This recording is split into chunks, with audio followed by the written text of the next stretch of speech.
الحمد لله والصلاة والسلام على رسول الله اما بعد. محترم رور پختنه کړي چې زنانا په کور کې اعتکاف ته کېناستلی شي کنه، او آیا داسې څه دلیل شته دی چې د نبی صلی الله علیه وسلم کمی بیبي یا کومه صحابیه زنانا په کور کې اعتکاف ته ناستي؟ نو اعتکاف چې کوم دی دا عبادت دی او د لپاره مسجد شرط دی. که سړی اعتکاف ته کینی نو په مسجد کې بکینی، او که ښځه اعتکاف ته کینی نو د هغې دپاره به په مسجد کې د پردې پوره اهتمام کیږي که چرته د هغې نه فتنه وغیره نه ولاړېدله.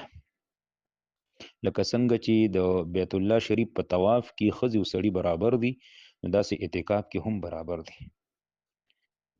د مالکیو، حنابلو او شوافعو یعنی ائمه ثلاثه او دغه رنګ داود ظاهري او ابن حزم ظاهري رحمهم الله بی وی چې اعتکاف د پاره مسجد شرط دی. کورونو کې اعتکاف کول دا بدعت دی، ځکه چې قرآن کریم کې الله رب العالمین صفا فرمایلی دی وانتم عاکفون فی المساجد.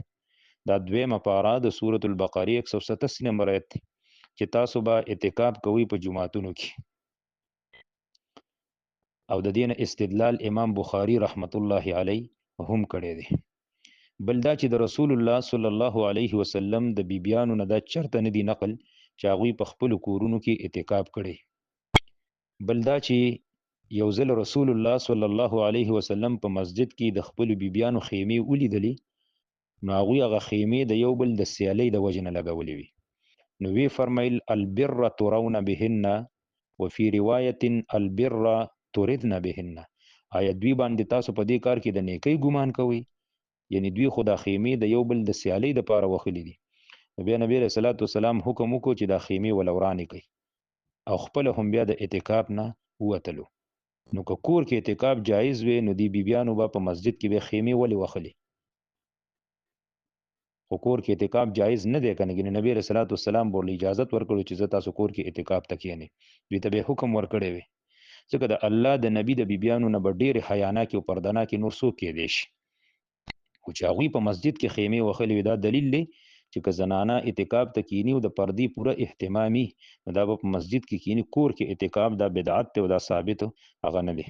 بل دې باندې صفا حدیث هغه دا دی وعن عائشة أن النبي صلى الله عليه وسلم كان يعتكف العشر الأواخر من رمضان حتى توفاه الله ثم اعتكف أزواجه من بعده.